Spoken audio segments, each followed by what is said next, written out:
This would be my personal take on this whole situation that's going on in the United States regarding the death of George Floyd and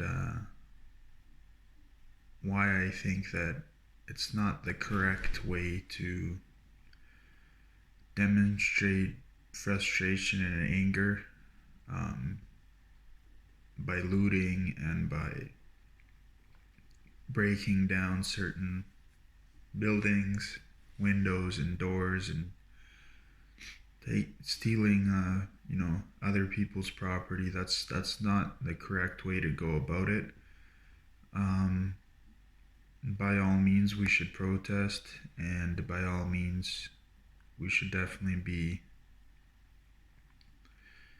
um, more attentive to the situation that's going on um, as a whole. Everywhere in the world, there's racism. Everywhere in the world, there's ethnocentrism, and there's a resistance to difference. How do I say? Resistance to being different.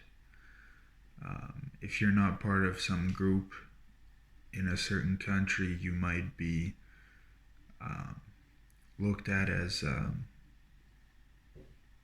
below everyone else.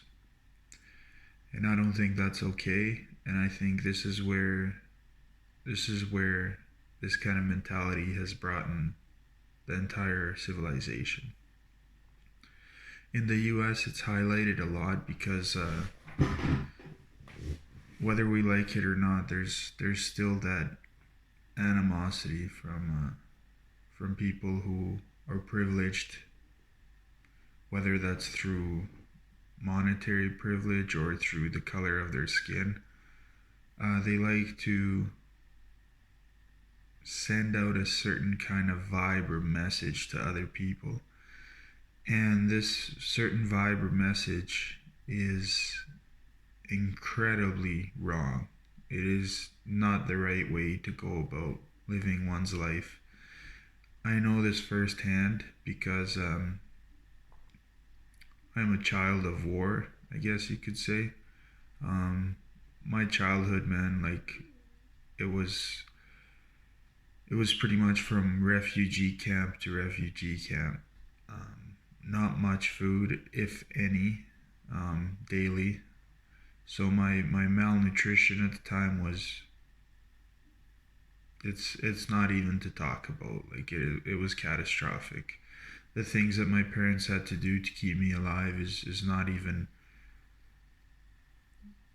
normal. Like I don't think any kid should go through what I unfortunately had the opportunity to go through.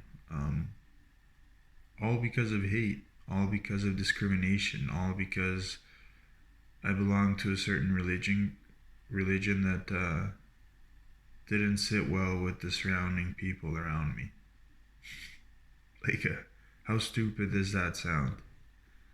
You know, um, after being in the refugee camps, I came over with my parents to Canada in 1995 as an immigrant, a landed immigrant, a legally landed immigrant in Western Canada. And it was a culture shock for me, but I had to assimilate. We were the only people from my country that came to Canada. We were the only ones that were of the religion that we were in our town. Everyone else was, Christian and, haven't, they never saw anyone from another country reside in their town. So for them, it was like, oh my God, like this is crazy.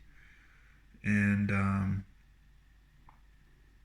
amount of hate and discrimination that I felt as a white boy in a white town, but only because I had a different religion.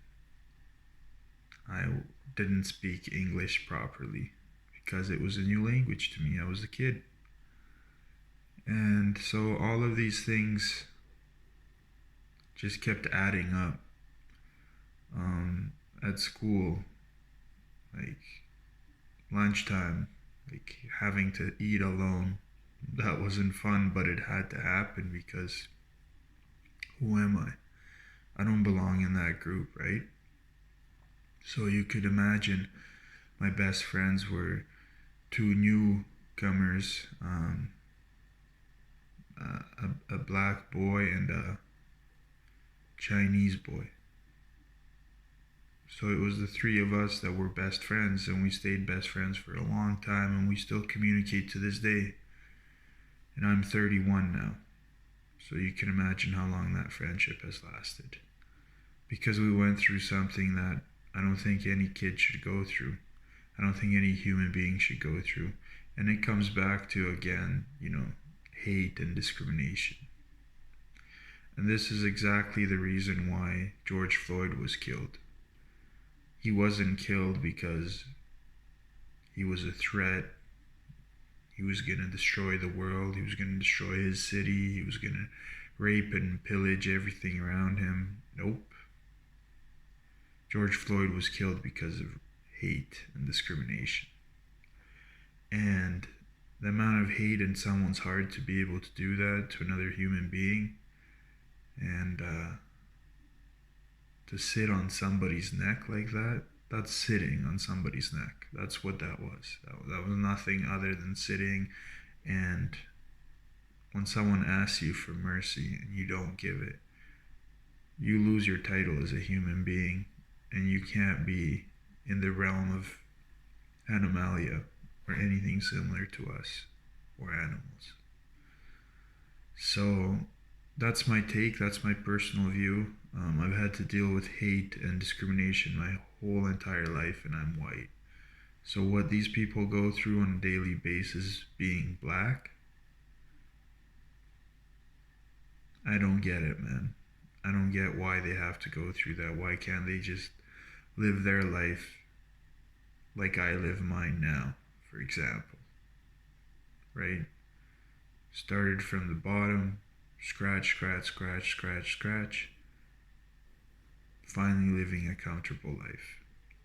It took a long time, and it took long time to eliminate the hate and discrimination. But I'm here, and I think all of those people that have to deal with that on a daily basis can be here too.